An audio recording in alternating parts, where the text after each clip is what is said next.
নিতে হবে তাই আমার হাতে বেশি সময় নেই, তাই এখান থেকে যাওয়ার আগে আমি সমস্ত সত্যিটা বলে দিতে চাই। কলিঙ্গ তোমার সন্তান নয়, সন্তান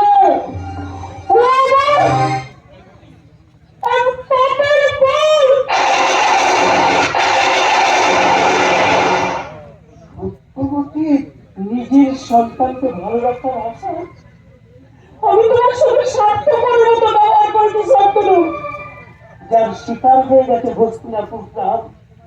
আর তোমার স্ত্রী আমি বুঝতে পারি এটা কলিকাল আমার অপরাধের প্রাপ্য পুরস্কার স্বামীর কাছে পেয়ে যেতে হবে।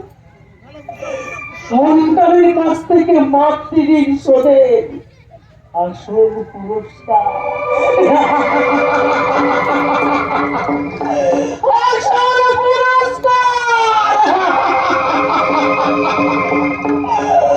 আসল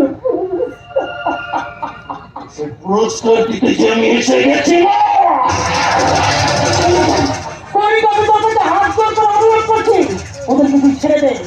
আমি তার অপরাধী, তুই আমার সাথে যারা বেইমানি করবে প্রত্যেকেই আমার কাছে অপরাধ না, তাই সাজা যদি যেতে হয় প্রত্যেক বেইমানকেই দেবো।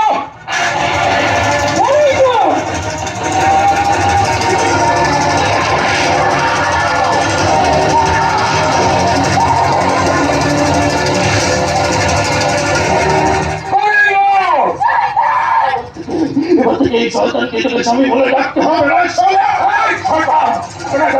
তাহলে আমি তোকে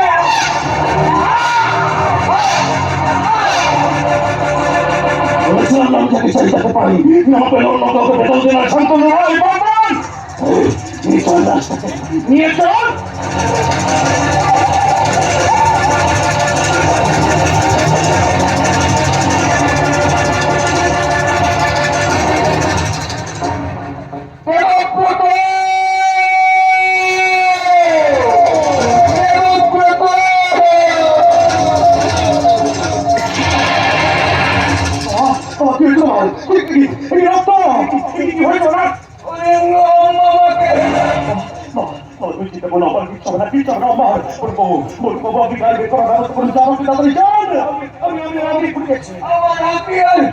সময় নেই বাবা, শুধু একবার বল তুই আমাকে ক্ষমা করেছিস তো বাবা।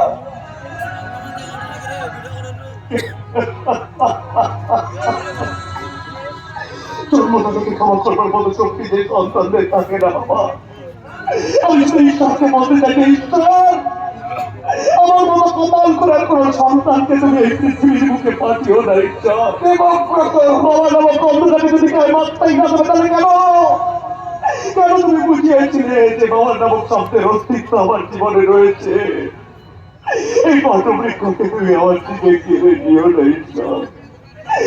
একটু দয়া করো তুমি ঈশ্বর, একটু দয়া তুমি আমায় করো।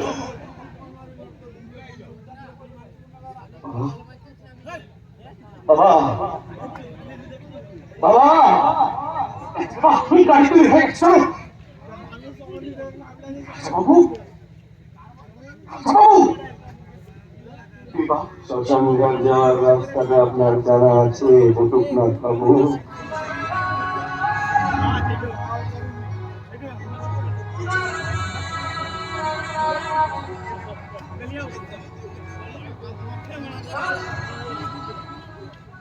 আসলে আমি আমার মার আগুন দিতে পারিনি তো, তাই ওই ঈশ্বর আমায় পাঠিয়েছেন আমার বাবার মুখে আগুন দেওয়ার কাজটা করতে।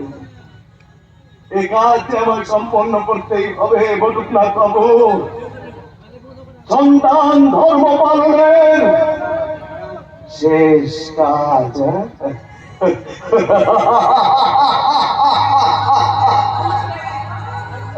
সন্তান ধর্ম পালনের শেষ কাজ। এসব তুমি কি বলছো? তুমি তো উন্মাদ হয়ে গেছো। আমি চিনে চিনে আজকে আমার তুমি একটা সন্তান, আমি করছো আমার কথা কুঠার শান্তি শান্ত উদার